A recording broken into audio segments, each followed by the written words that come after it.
Terima kasih pemirsa, Anda masih bersama kami di program Kriminal Borgol.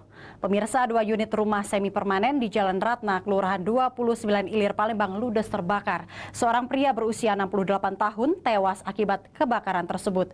Awal mula adanya api diduga korsleting listrik. Bakaran, guys.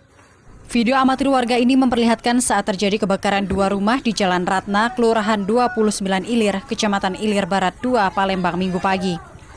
Dalam video amatir terlihat api melahap bangunan rumah. Warga pun panik dan berusaha memadamkan api dengan peralatan seadanya. Mereka juga berusaha menyelamatkan barang-barang berharga dari dalam rumah.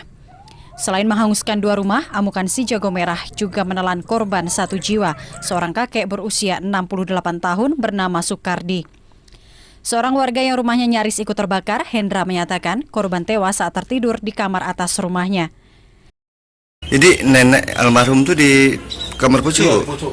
Jadi dia tuh rumah, bukan rumah, jadi kayu, plafon pucuk, tapi dibuat tempat tinggal aja itu namanya.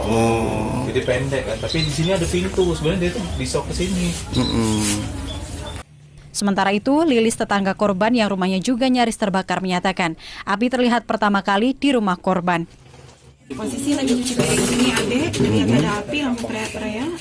Pas keluar api merahnya itu sudah tidak bisa lagi. Kami kakak pun siram-siram dari sini pun sudah tidak bisa lagi. Belum diketahui pasti penyebab kebakaran. Diduga kebakaran terjadi akibat korsleting listrik. Peristiwa kebakaran yang menelan korban jiwa ini dalam penanganan pihak kepolisian. Dari Palembang, Guntur Yansyah, iNews melaporkan.